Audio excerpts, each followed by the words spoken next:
Dear students, this is Praveen Kumar Agarwal from Management Department. Welcomes you in my today's lecture of Operations Research. जैसा कि previous lecture में हमने topic start किया था operations research models in practice, और इसमें हमने allocation models, inventory models और वेटिंग लाइन या क्यूइंग मॉडल्स को डिस्कस किया था।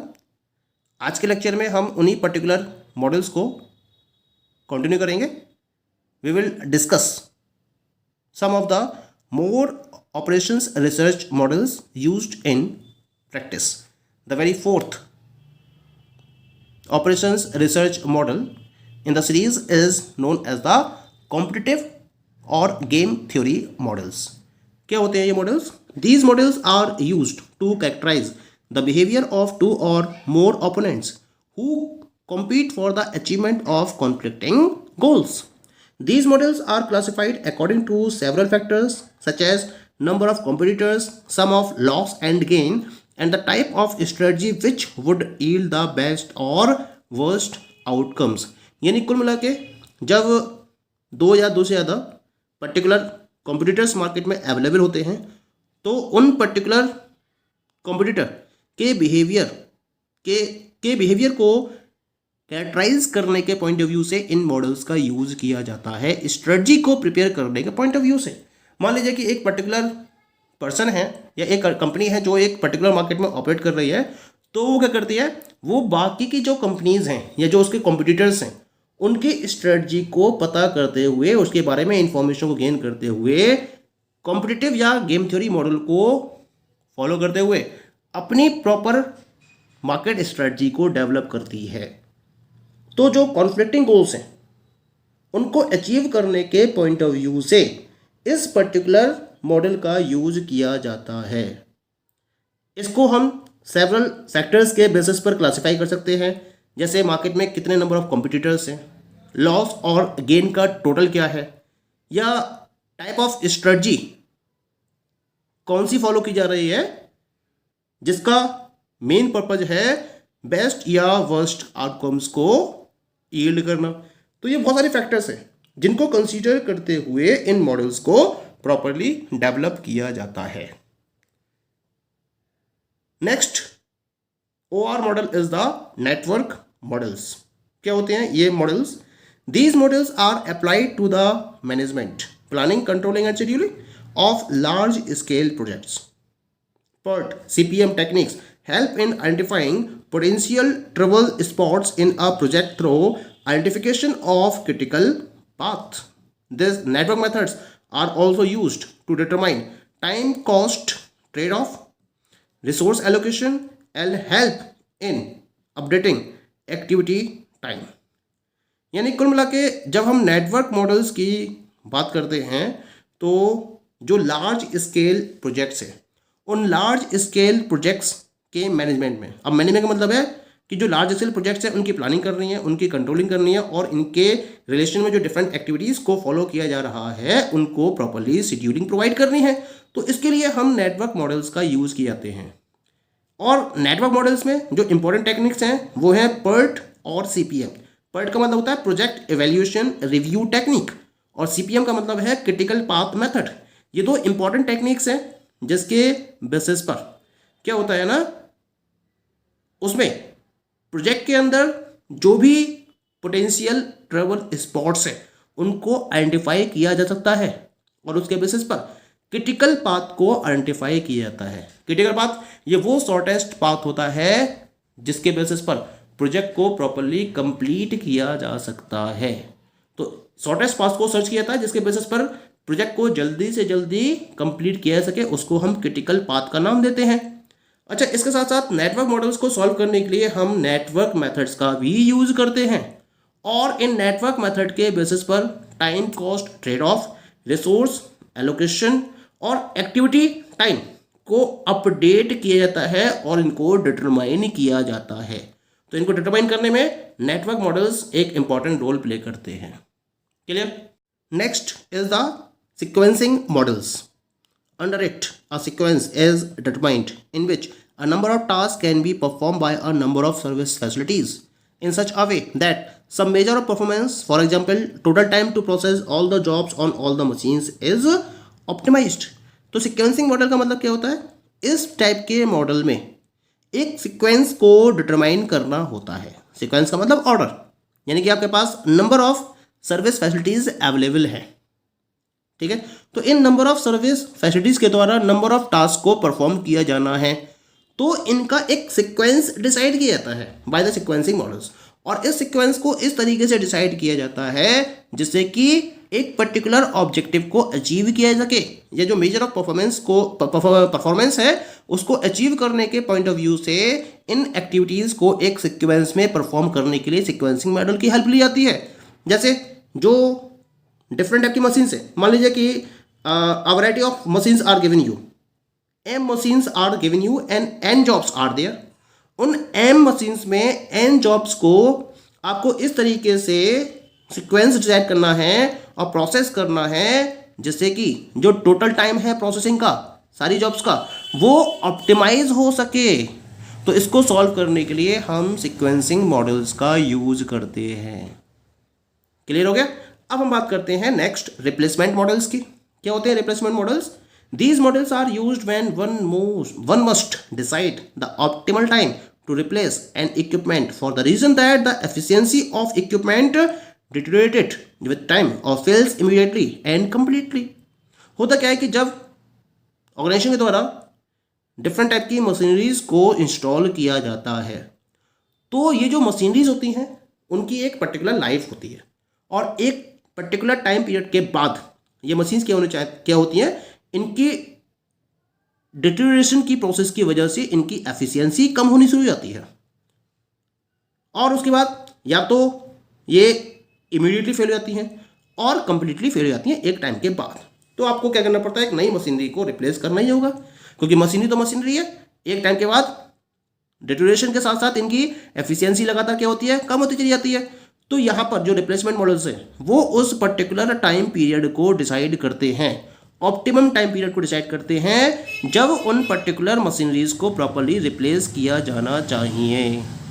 तो मशीनरीज को कब रिप्लेस किया जाना चाहिए इसको डिसाइड करने के लिए हम रिप्लेसमेंट मॉडल्स का यूज करते हैं। That is clear, replacement models. अब हम बात करते हैं नेक्स्ट मॉडल की and this is the dynamic programming models. क्या होते हैं dynamic programming models? Dynamic programming may be considered as an outgrowth of mathematical programming involving the optimization of multi-stage decision processes. The method starts by dividing a given problem into stages or subproblems and then solves these subproblems sequentially until the solution to the original problem is obtained। यानी कि जब हम dynamic programming की बात करते हैं तो एक तरीके से ये जो मैथमेटिकल प्रोग्रामिंग होती है जिसे हमने डिस्कस किया था एलोकेशन मॉडल्स में, तो उन मैथमेटिकल प्रोग्रामिंग का एक आउट ग्रोथ के बेसिस पर इसको कंसीडर किया जा सकता है। इसका पर्पस क्या होता है, जो मल्टी स्टेज डिसीजन प्रोसेस हैं उनको ऑप्टिमाइज करना और उनका ऑप्टिमाइज सॉल्यूशन ऑब्टेन करना, ये डायनेमिक प्रोग्रामिंग मॉडल्स का मेन मोटो होता है। क्या होता है इन मॉडल्स में, ये जो मेथड्स हैं इन मेथड्स में सबसे पहले जो आपके पास एक लार्ज कॉम्प्लेक्स प्रॉब्लम दे रखी है उसको डिफरेंट स्टेजेस या सब प्रॉब्लम्स में डिवाइड कर दिया जाता है और उसके बाद एक सीक्वेंस डिसाइड किया जाता है और उस सीक्वेंस के बेसिस पर इन पर्टिकुलर सब प्रॉब्लम्स को सॉल्व किया जाता है और इन सब प्रॉब्लम्स को तब तक सॉल्व किया जाता है जब तक कि ओरिजिनल प्रॉब्लम का ऑप्टिमम सॉल्यूशन ऑब्टेन ना हो जाए। Okay, so these are known as the dynamic programming model. The next OR model is the Markov chain models. These models are used for analyzing a system which changes over a period of time among various possible outcomes or states. The model, while dealing with such systems, describe transitions in terms of transition probabilities of various states। यानी कि जब हम इन models का use करते हैं तो इनका use उस पर्टिकुलर सिस्टम को एनालाइज करने में किया जाता है जो क्या होते हैं, जो वेरियस पॉसिबल आउटकम्स या स्टेट्स के साथ में टाइम के साथ साथ चेंज होते रहते हैं, या जिनमें टाइम के साथ साथ चेंजेस होते रहते हैं और जिनके वेरियस पॉसिबल आउटकम्स पॉसिबल हो सकते हैं।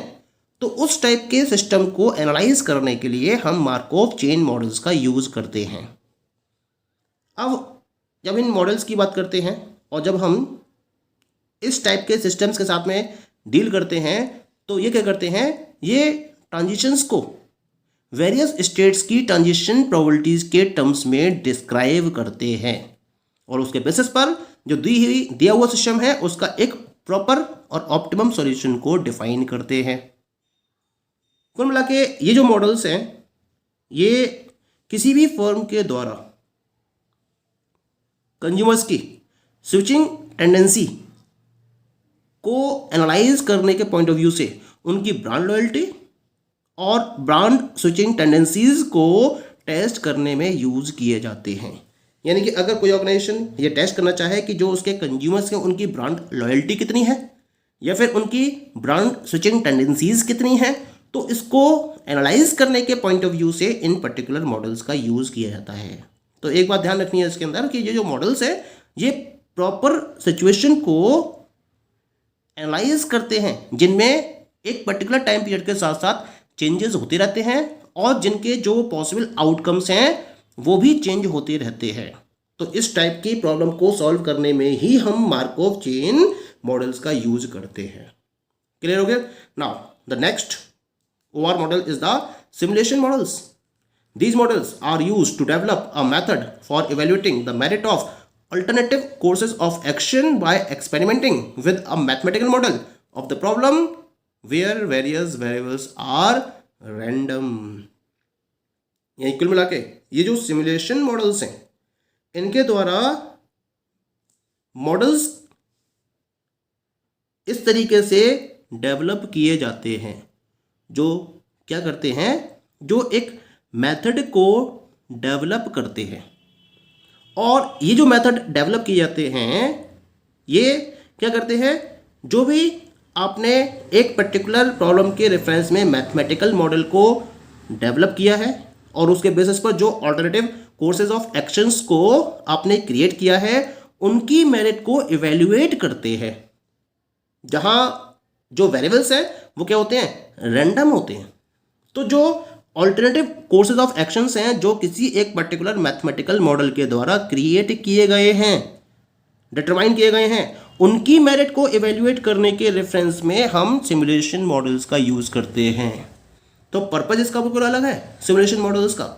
Clear? Now come to the last one, this is the decision analysis models. Decision analysis models क्या होते हैं ये? These models deal with the selection of an optimal course of action given the possible payoffs and their associated probabilities of occurrence. These models are broadly applied to problems involving decision making under risk and uncertainty. यानी कुल मिला के आपके पास